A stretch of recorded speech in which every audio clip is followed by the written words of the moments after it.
In this video, we'll go through how to define the floor type in TimberTech Building Software.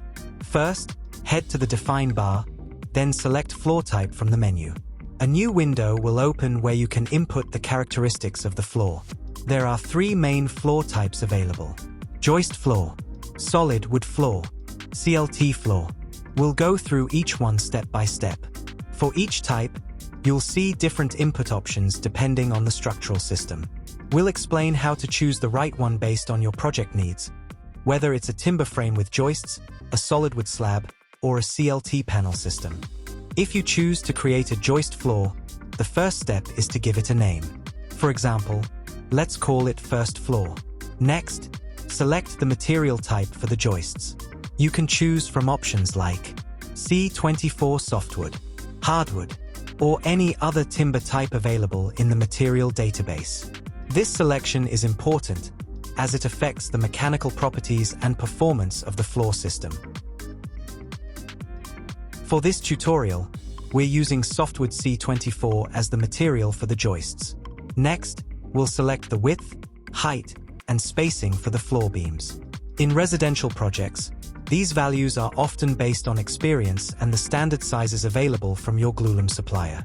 As an example, width 100 mm, height 160 mm, spacing 800 mm center to center. This setup works well for light residential loads and helps optimize material use. Always check with your supplier's catalog or engineering tables to confirm suitability. Once the data is entered, the software automatically calculates each element's properties, like area and moment of inertia in both directions. Then, press OK. This defines the joist floor. You can always modify it later, or create a new one if needed. Now let's move on to creating a solid wood floor. It's very straightforward. Start by entering a name, for example, first floor solid wood. In the general section, choose the material from the database. You can pick homogeneous glulam, combined glulam, LVL, or LSL. Here, we'll go with homogeneous glulam GL26. You might also want to include the material name in the floor name. That can be useful later. Next, enter the beam width and height. These can be selected from a supplier's standard size table. Just like with joist floors, the software automatically calculates the element properties, including area and moment of inertia. Press OK, and now we've created a solid wood floor for the first floor, using GL26. Finally, let's create a new CLT floor. A new window will open. Start by assigning a name.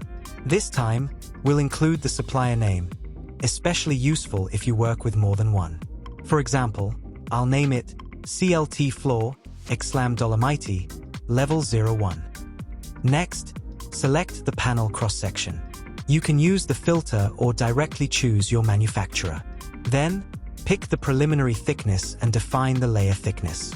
Once that's done, press OK, and the CLT floor is created. You can rotate the CLT panel by 90 degrees. This depends on the load direction. If the main load runs perpendicular to the panel layers, rotating helps align the stronger direction of the panel with the load. This is especially useful when optimizing structural performance. Next, select the calculation setting, usually every 1 meter. Just like before, the software will automatically calculate the element properties, including net area and net moment of inertia. Click OK, and you've now finished creating a new CLT floor, ready to use in your design. So far, we've learned how to define and create different types of floors, including joist floors, solid wood floors, and CLT floors. Each type can be assigned during the design phase, depending on your project needs. So, thank you for watching. Drop a comment below or email me with any questions.